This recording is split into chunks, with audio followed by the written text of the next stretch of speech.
পুরুলিয়ার নীলকণ্ঠ চট্টোপাধ্যায়ের বাড়ির পুজোতে নেতাজি সুভাষচন্দ্র বোস তিনিও কিন্তু এক সময় এসেছিলেন। এছাড়া পুজোর 4 দিন বাড়ির অন্দরমহলে কি হয়, মায়েরা কি বলছেন শুনুন। বাড়ির পুরুষরা যে কেউ কোনোদিন বাইরে ঠাকুর দেখতে, আপনারা কোনোদিন গেছেন বাইরে? না না না, এখনো পর্যন্ত যাইনি এখনো পর্যন্ত। পুরুলিয়া জেলা জুড়ে যখন থিমের লড়াই, সে জায়গায় ভিন্নধর্মী পুজো পুরুলিয়ার নীলকণ্ঠ চট্টোপাধ্যায়ের বাড়ির এই বনেদি বাড়ির পুজো। এই পুজোর ইতিহাস সম্পর্কে যদি বলা হয় তাহলে যোধাবাইয়ের স্বপ্নাদেশে কিন্তু এই পুজোর শুরু।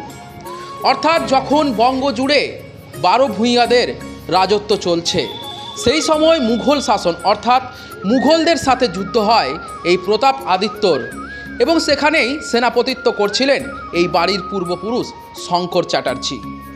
তার সাথে যখন যুদ্ধ হয়, যুদ্ধে পরাস্ত হয়ে আকবরের যখন সেনাবাহিনী এই প্রতাপ আদিত্য এবং শঙ্কর চ্যাটার্জিকে বন্দি করে দিল্লির উদ্দেশ্যে নিয়ে যায়, সেখানেই কিন্তু শঙ্কর চ্যাটার্জি অনশনে বসেন। এবং সেখানে যোধাবাই যখন দেখেন হিন্দু ব্রাহ্মণ পুরোহিত অনশনে বসছেন, সে জায়গায় তিনি কিন্তু এসে এই একটি মাত্র শর্ত অর্থাৎ মা দুর্গার পুজো করলেই তাকে ছাড়া হবে, সে কথা বলে কিন্তু সেই শর্ত রেখে সেই শঙ্কর চ্যাটার্জিকে ছাড়া হয়। আর তারপরেই তিনি কিন্তু এই দুর্গাপুজো শুরু করেন। বারাসত, তারপরে অমরারগড়, সমস্ত জায়গা থেকেই পুজো এসে এখন দাঁড়ায় পুরুলিয়ায়। সেখানেও পুজো হয়, কিন্তু পুরুলিয়াতে যে কাঠামো রয়েছে অর্থাৎ মায়ের কাঠামো, সেই পুরনো কাঠামো কিন্তু নিয়ে আসা হয়, তারপরে কিন্তু এই পুজো চলে। বর্তমানে পুরুলিয়া জেলার বনেদি বাড়ি পুজোগুলির মধ্যে একটি ঐতিহ্যবাহী পুজো পুরুলিয়ার এই নীলকণ্ঠ চট্টোপাধ্যায়ের পুজো। বিশেষত এই পুজোতে নেতাজি সুভাষচন্দ্র বোস তিনিও কিন্তু এক সময় এসেছিলেন। এছাড়াও প্রচুর নামি দামি স্বনামধন্য শিল্পী তারা কিন্তু এই পুজোয় এসে পুরুলিয়ার মানুষকে এই পুজোর একটা আলাদা ঐতিহ্য আছে। এই পুজো শুরু করেছিলেন পুরুলিয়ার পৌরসভার প্রথম ভারতীয় চেয়ারম্যান নীলকণ্ঠ চট্টোপাধ্যায়, যিনি একজন প্রভুত্বশালী ব্যক্তিত্ব ছিলেন এবং এখানকার একজন বিশেষ আইনজীবী ছিলেন এবং রাজনৈতিক ব্যক্তিত্ব। তার আমলে নেতাজি সুভাষচন্দ্র বোস একবার এই পুজোর সময় অষ্টমীর দিন এই বাড়িতে এসেছিলেন। এটা একটি বিশেষ ঘটনা। তারপরেও উনি এখানে এসছেন, এই বাড়িতে এসছেন, কিন্তু অষ্টমীর দিন একবার পুজোতে এসেছিলেন, এটা কিন্তু অনেক বড় ঘটনা। 12 ভূঁইয়াদের মধ্যে সবচেয়ে স্বাধীনচেতা রাজা ছিলেন প্রতাপাদিত্য। প্রতাপাদিত্য যিনি সেনাপতি ছিলেন তিনি শঙ্কর চট্টোপাধ্যায়, এই চ্যাটার্জি বাড়ির আদি পুরুষ। তিনি পরে মানসিংহ দেখলেন তখনকার দিনে এত জঙ্গলের রাজত্ব এবং সেইখানে জঙ্গলের মধ্যে রাজধানী, সেখানে গেরিলা যুদ্ধ করে আমি এর সাথে পেরে উঠব না। তখন অন্য পন্থা নিলেন যে এদের মধ্যে কিছু লোককে যদি কিনে ফেলা যায়।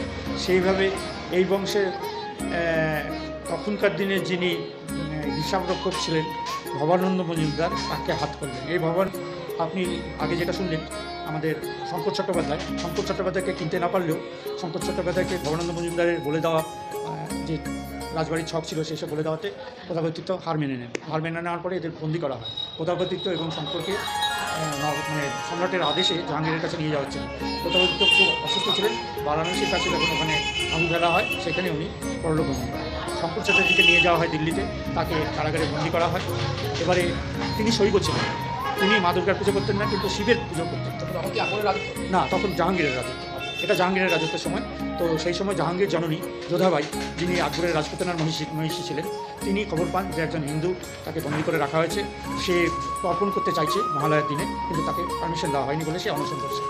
তখন উনি তার সাথে গিয়ে দেখা করেন নিজে কারাগারে, এবং পুরোটা শোনার পরে উনি বলেন যে আমি স্বপ্ন পেয়েছি মা দুর্গার, তুমি পুজোটা করো। তখন শঙ্কর চ্যাটার্জি রাজি হন না, কারণ উনি শৈব ছিলেন, মা দুর্গার আরাধনা কোনোদিন করেননি।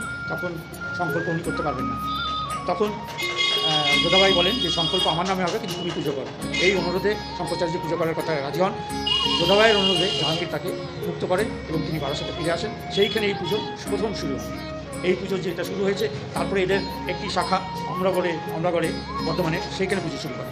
এরপরে যখন নীলকণ্ঠ চ্যাটার্জি ওকালতি করতে এখানে চলে আসেন, উনি আবার এখানে আরেকটি পুজো শুরু করেন, কিন্তু এই যে কাঠামোটি আছে এটি অমরাগড় থেকে নিয়ে আসা হচ্ছে। বনেদি বাড়ির পুজোর ইতিহাস সম্পর্কে অনেক শুনলেন, কিন্তু এই পুজোর 4 দিন বাড়ির অন্দরমহলে কি হয়, মায়েরা কি বলছেন শুনবো। পুজোর ইতিহাস সম্পর্কে অনেক কিছুই আমরা জানলাম, কিন্তু এই পুজোর 4টা দিন বাড়ির অন্দরমহলে কি কি হয়? অন্দরমহলে আমাদের এরকম খাওয়া দাওয়া, তারপরে যে কাজ টাজ করে কাজের মেয়েরা সবই হয়। ঠাকুর থাকেন, কাজের মেয়েরা থাকেন, তারপরে আমাদের খাওয়া দাওয়া, আড্ডা গল্প প্রচুর হয়, সবাই বসে একসাথে। এগুলো অন্দরমহলে। তারপরে কাজযোগ তো থাকেই, পুজোর সব কিছু নিয়ে যাওয়া নিয়ে আসা, সব পুজোর এই ফল কাটা এইসব, মানে এগুলো মন্দিরে থাকবেই। আর বাড়িতে ওই গল্প আড্ডা এইসব, মানে সব সদস্যরা একসাথে আসে। একসাথে সবাই আসে, শুধু গল্পই হয় বেশিরভাগ। চিৎকার চেঁচামেচি হই হই, মানে হই হই থাকে বাড়িটা সবসময়, চুপচাপ থাকে না একদমই। মানে কে কার কথা শোনে না, কিন্তু সবাই বকে যায় একসাথে, এমনি হয় বাড়িতে আমাদের। আচ্ছা, একটা কথা বলছিল আপনাদের বাড়ির পুরুষরা যে কেউ কোনোদিন বাইরে ঠাকুর দেখতে, আপনারা কোনোদিন গেছেন বাইরে? না না না, এখনো পর্যন্ত যাইনি এখনো পর্যন্ত, মানে সাহস হয়নি যাওয়ার। আর কেন জানি না, আমাদের যেতেও ইচ্ছে যায়নি। মায়ের মুখটা দেখে আমরা, যেই আরতি হয়ে গেল না, সেই আমরা বাইরেটাই বসে সবাই মিলে আড্ডা দিই, গল্প আড্ডা, ফটো তোলা, এইসবই হয়। আর তারপরে 9টা-10টা বেজে যায়, তারপরে আবার বাড়িতে আসতে হয়, তারপরে আবার খাওয়া দাওয়া সব থাকে, দিতে হয়, একে তাকে, লোকজন আসে প্রচুর, তাদেরকে করতে করতেই মানে 12টা-1টা বেজে যায় আমাদের এমনিতে। সুযোগও পাই না। আর সুযোগ যদি পাওয়া হয় সে রাতের বেলায়, তো রাত 1টার সময় ঠাকুর দেখতে যাবো, তারপরের দিন আবার ভোর 4টের সময় উঠে চান করে আবার মন্দিরে যেতে হয়, তাহলে কি করে আর আমরা ঠাকুর দেখতে যাই? সেটার জন্য এখন আর অতটা নেই, কিন্তু যাই না আমরা নিজেদের। আনন্দ কি ভাগ হয়ে যায়? না না, ভাগ হয় না না, ওটা মায়ের এই মন্দিরেই ভালো লাগে। যে মায়ের অন্য মুখ দেখতে পাচ্ছি না বলে কোনোদিনই এটা আমাদের মানে আসে না, মনে আসে না, ওটাই মাকেই নিয়ে আমাদের থাকতে ভালো লাগে। আচ্ছা, এই পুজোর 4 দিন রান্নাবান্নার কোনো বিশেষত্ব রয়েছে বাড়ির, মানে কোনো মেনু সিলেক্টিভ যেটা প্রতি বছর হচ্ছে?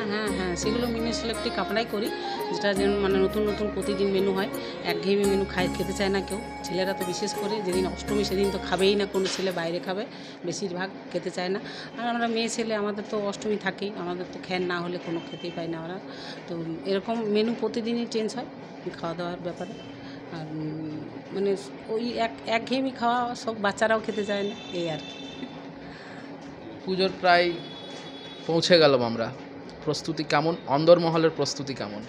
অন্দরমহলের অনেকটাই হয়েছে, একটু বাকি আছে। আর এই দশকর্মাটা এই জন্যই করতে হয়, পান টানগুলো আনতে হয় তো, তাহলে ওইগুলো ধরো মানে শুকিয়ে যাবে, সেই জন্যেই 1-2 দিন আগে করা হয় ওটাই। তার এমনিতে সবই হয়ে গেছে প্রায় পুজোর, ওইটাই বাকি আছে, ওইটা হয়ে গেলে সব হয়ে যাবে। ধন্যবাদ। আপনার নাম? অসীমা চ্যাটার্জি। সমস্ত বাড়ি জুড়েই চলছে পুজোর শেষ মুহূর্তের প্রস্তুতি। পরিবারের সদস্যরাও এক এক করে আসছে এই বাড়িতে। ইতিমধ্যেই পুজোর যে শেষ মুহূর্তের প্রস্তুতি, তা কিন্তু একেবারেই শেষ পর্বে রয়েছে। এই পুজোর ইতিহাস যা বলছে, তা কিন্তু অমরার গড় থেকে বর্ধমান হয়ে পুরুলিয়ায় এসছে। প্রায় 400 বছরের এই পুজো পুরুলিয়ায় প্রায় 95 বছর ধরেই অনুষ্ঠিত হয়ে আসছে। তাই পুরুলিয়ার বনেদি বাড়ির পুজোগুলির মধ্যে অন্যতম এই নীলকণ্ঠ চট্টোপাধ্যায়ের বাড়ির পুজো। তাই পুরুলিয়াবাসীর নজর এই পুজোর দিকে। পুরুলিয়া থেকে দুর্বাদল চন্দ্র।